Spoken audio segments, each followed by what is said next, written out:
Hi, welcome to Story Time. I'm so glad that you tuned in today. And happy National Library Week. Yay! And in honor of National Library Week, we have a special guest today reading one of our books. This is my friend Jenny, and she is sort of the boss of the library. She makes sure that the library runs smoothly and we have good stuff, and she oversees all of us, and she does a really awesome job, and it's fun to be at the library with her. And I asked her to read a book today about a different kind of library. And so she's going to do the first story, and then I'll read the other two. So, we were going to talk a little bit about the library. I was going to ask you, why do you love the library so much? I love libraries. I love this library because I feel like it is a place that is just filled with dreams and possibilities, every book on a shelf, the computers that people can use. There's just a whole world of ideas out there, and I feel like the library opens that up to all of us. And it's so fun to see all different people from our community come to this library and use it in different ways. Libraries have always been important to me from when I was a little girl in Twin Falls and went to my public library there, or visited the bookmobile that came to Candy Cane Park across from my house, or my school libraries. I always have found fun and adventure and comfort in books, and I believe that if you love to read, you will always have a friend because stories are always there for you. Yeah, that's true.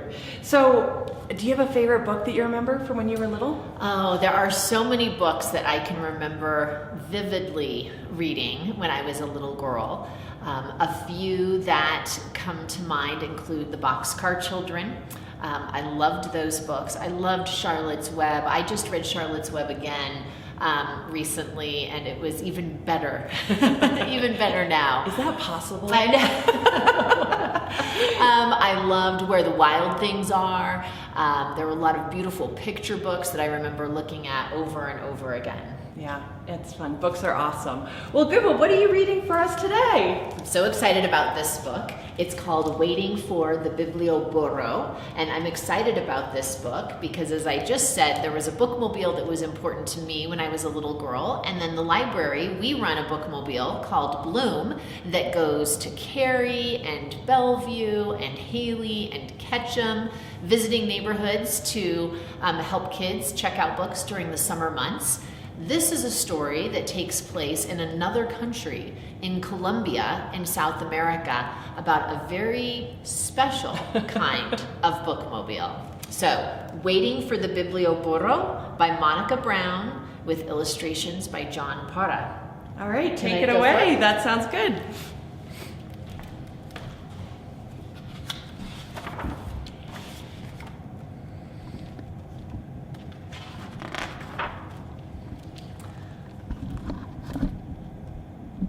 On a hill behind a tree, there is a house. In the house, there is a bed, and on the bed, there is a little girl named Anna, fast asleep, dreaming about the world outside and beyond the hill. Can you see Anna through the little window there? And all kinds of things in her yard around her house, even a peacock. When Anna wakes up to the rooster's kee-kitty-kee, Poppy is already at work on the farm and Mommy is busy in the garden. Anna bathes her little brother and feeds the goats and collects the eggs to sell at the market.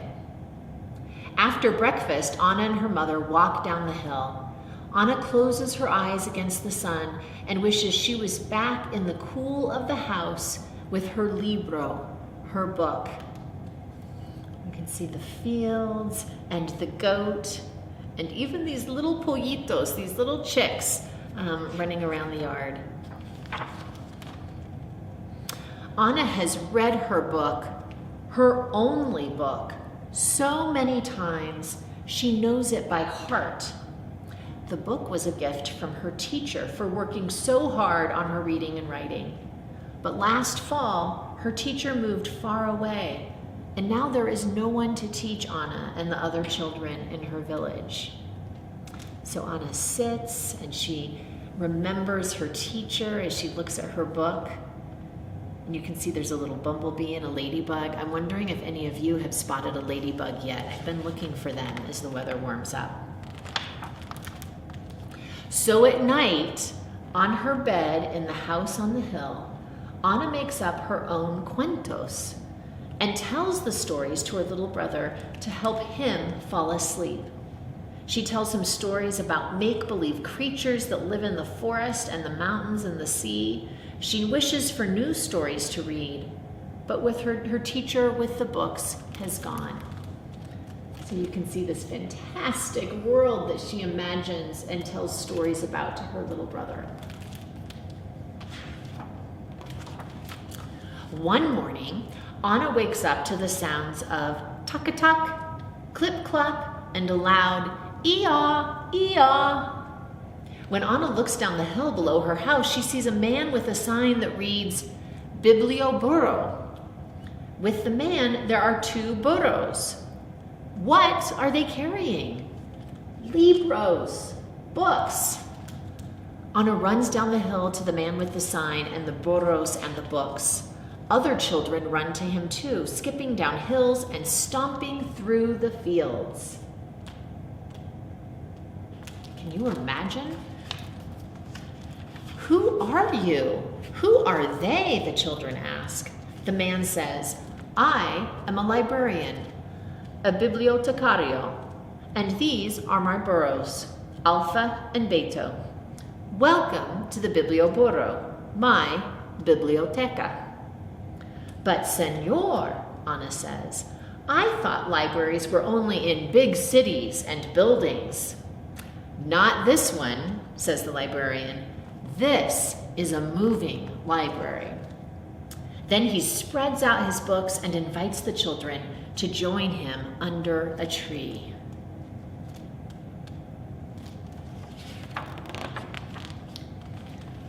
Once upon a time, the librarian begins, sharing the story of an elephant who swings from a spider's web. He reads from books with beautiful pictures, then helps the little ones learn their abecedario. He sings A, B, C, D, E, F, G. Finally, he says, now it's your turn. Pick out books, and in a few weeks, I will be back to collect them and bring you new ones. Me too? Asked Anna. Especially you, says the librarian with a smile. So many cuentos. While Alpha and Beto chomp the sweet grass under the tree, Anna picks up book after book and finds pink dolphins and blue butterflies, castles and fairies, talking lions and magic carpets. So much happening in the world of these books.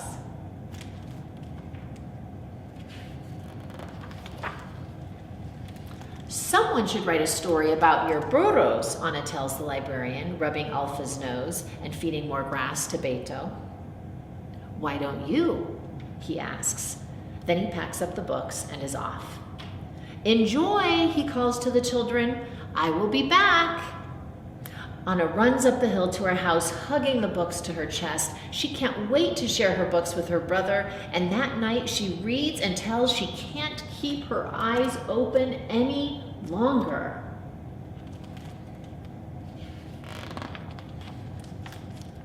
Each morning, Anna does her chores and reads and looks out her window. She listens for the sounds of Alpha and Beto, but weeks pass and the librarian doesn't return. When will he come back? She asks her mother, who smiles and says, Go read, Anna. When will he come back? She asks her mother, who smiles and says, Go draw, Anna. When will he come back? She asks her mother, who smiles and says, Go write, Anna. When will he come back? She asks her mother, who finally says, Go to bed, Anna. And here she's counting the days. Lunes, martes, miércoles, jueves, viernes, sábado, domingo.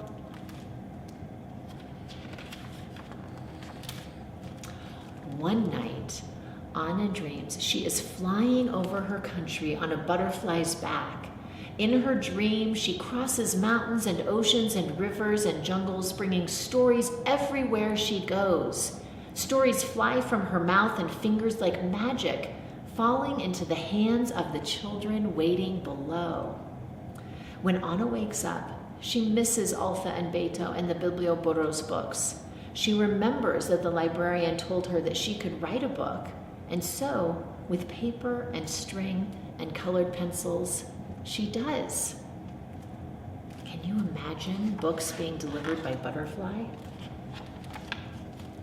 Finally, just when Anna thinks she'll never see the Biblioburro again, she wakes up to the ee-ah, ee-ah, and children yelling. She runs down the hill and with her library books and a special surprise of her very own. I wrote this cuento for you, she says. Que bueno, the librarian says, and then he reads her story to the children under the tree. She is an author. When it's time to go, Anna's book is packed carefully on the burro's back, ready to be carried away over the hills and through the fields to another child who is asleep on a bed, in a house, on a hill behind a tree, dreaming of Alpha and Beta and all the new stories the Biblioburro will bring.